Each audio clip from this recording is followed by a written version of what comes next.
And welcome to my YouTube channel. आज आम आलोचना करवा एसएसपी पीजीटी रो सिलेबस।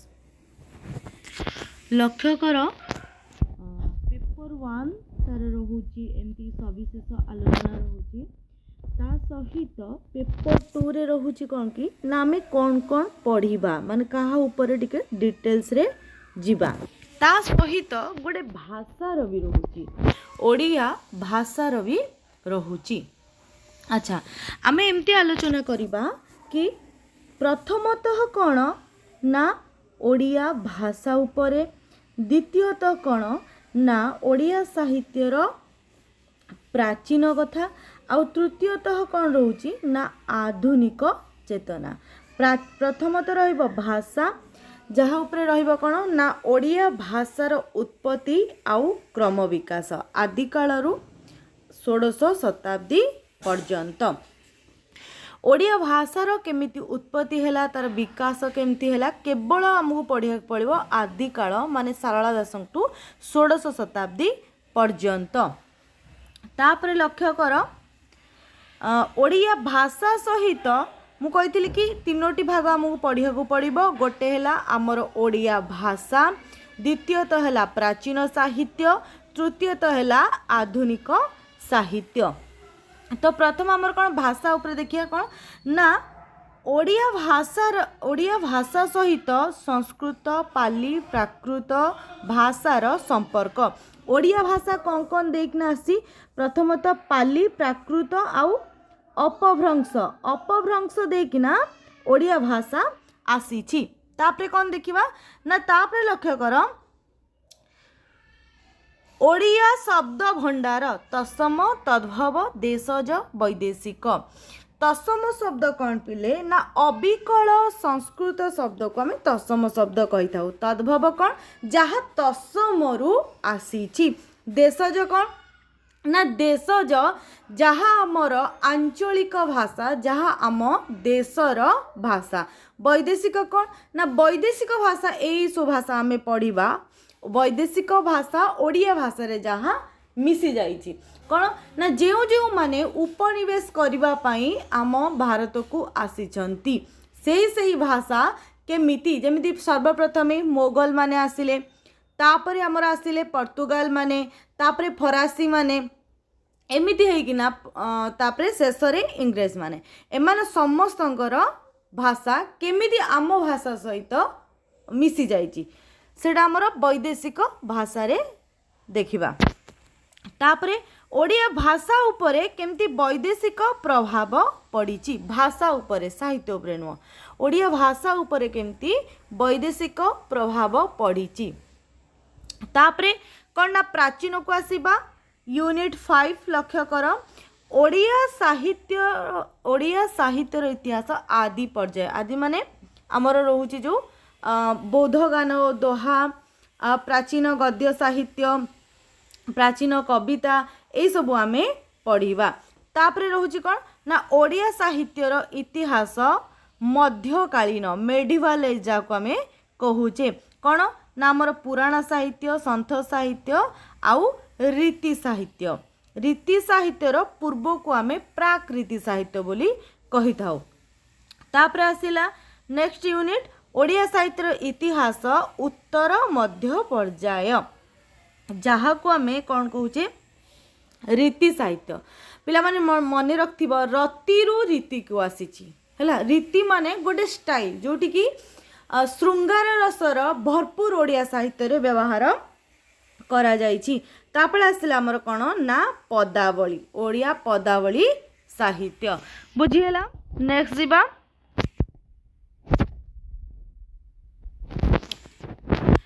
नेक्स्ट रोची कौन ना रीति साहित्य परे आधुनिक पर्याय जहाँ को आम रेनेसां बोली कहूचे, जहाँ को आम रिबर्थ बोली कहूचे, जहाँ को आम नव जागरण बोली कहूचे। ओडिया साहित्य रे ओडिया साहित्यर इतिहास आधुनिक पर्याय ओडिया साहित्यर नव जागरण से समय रे पत्र पत्रिका कौन थिला, प्रबंध आउ गल्प कौन थिला, उपन्यास कविता नाटक ए सबुर विकास केमिति हैला। ता माने कहिवार अर्थ हैला कि प्रथमतः आमको रेनिंग सार माने जाना पड़ो तापर से समय पत्र पत्रिका रेनिंग सार माने ओडिया साहित्य रेनिंग ओडिया लिटरेचर रे रेनेसांस तापर से समय पत्र पत्रिका प्रबंध गल्प उपन्यास कविता और नाटकर क्रम विकास। नेक्स्ट जीवा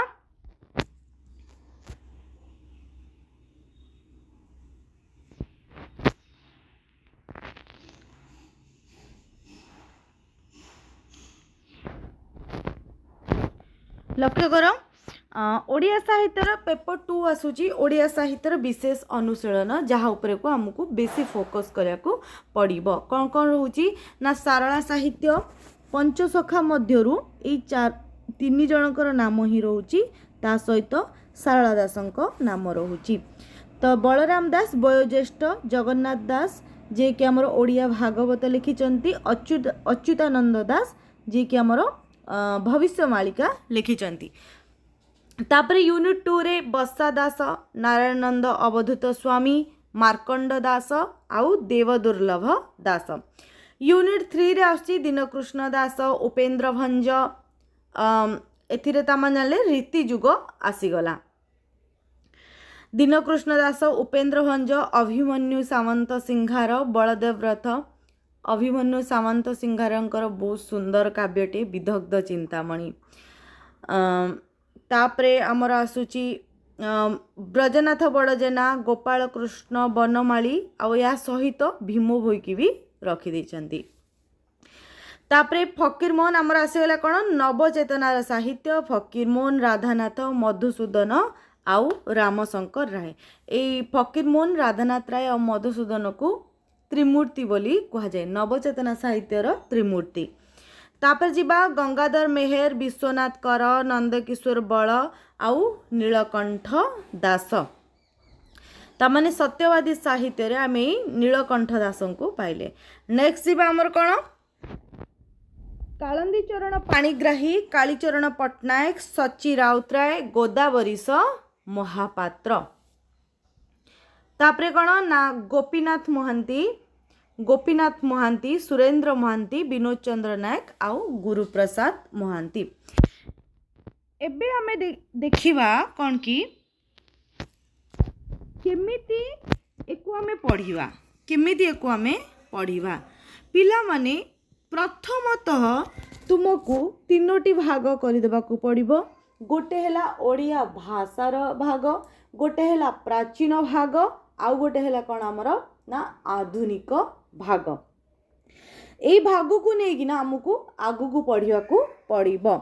तो भाषा को आमे भाषा चैप्टर को कंप्लीट करिबा। नेक्स्ट जीवा प्राचीन प्राचीन रे पेपर 1 सहित माने आम ओडिया पेपर जो लक्ष्य करूच ये जो पेपर 1 सहित आमको कौन करिया करियो नेक जीवाकू पड़िबो पेपर 2 को मान दुईटा को केमिति आमे आलोचना करिबा मने रख।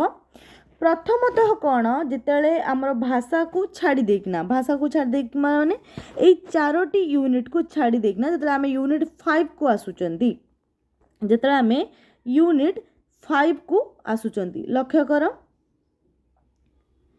यूनिट 5 ओडिया साहित्य इतिहासर आदि पर्याय तामाने आमे बौद्ध गान दोहा प्राचीन ओडिया गद्य साहित्य आउ प्राचीन ओडिया कविता आमे पढ़िबा। तो आदि पर्याय रे या सहित को आमको कौन करिया पड़िबो ना या सहित आमको जीवाकू पड़िबो पेपर 2 सारला दासों को नबाकू पड़िबो। तो मोर कहिबार तात्पर्य आमे पेपर 1 सहित पेपर 2 को ऐड करिना पढ़िबा को एमिति पड़िबो। तापरे नेक्स्ट कौन पड़िबो ना नेक्स्ट आसीबो हमर कोन यूनिट 5 गला 6 रे कौन आसी ओडिया साहित्य इतिहास मध्य पर्याय जहाँ आम मेडिवाल एज बोली कहूचे मध्य पर्याय ओडिया पुराण और संथ साहित्य आउ प्राक रीति काव्यधारा प्राक रीति माने कौन रीति काव्यर पूर्वर कौन थिला जहाँ को आम रीति काव्यर पृष्ठभूमि जहाँ को कहू ता सहित आमको कौन नहीं कि कौन पड़िबो ना आस पेपर 2 को जो आमर रहिला यही सब जिनस पंच सखांक सांगरे नेकिना पढ़िबो। तो यही भली भाबे आमको कौन करिया पड़िबो ना पेपर 1 सहित पेपर 2 को मर्ज करिना पढ़िबा को पड़िबो। एमती जदी पढ़िबो ताहले तुमको कौन ना सरल हेबो, बुझीबा को भी सरल हेबो, नोट्स बनेया को भी सरल हेबो, आउ आमको रिवीजन करिया पई भी सरल हेबो। आउ गोटे कथा कौन कि पिला माने जेतले एटा मोर निजर अभिज्ञता कि तुमे माने जहाँ बुझुच ना ताकू ही नोट कर। अजथा गुड़ाए बही आनिकी गुड़ाए काठू नोट्स आनिकी एमती हुए ना। मु जहाँ बुझिली मु ताकू मो पेपर रे उतारिबी। तो तुमे माने जहाँ बुझुच ना ताकू तुम नोट्स रे लेख, जहाँ द्वारा कि तुमको रिविजन करबा पई भल हबो। जदि याडू साडू पुळाए नबो ताले मते लगुच कि सेटा सिस्टमेटिक नुह। तो तुम्हें जहाँ बुझुच तुम मस्तिष्क रे जहाँ पशुची तुम ताकू निजर पेपर ऊपर को आण। एही भावे आमे जदि सिलेबस को पेपर 1 सहित पेपर 2 को मर्ज करिना पढ़िले जाइना गोटे सफलतार पहुँची पारिबा। तापर लक्ष्य कर जेमिति कि देइची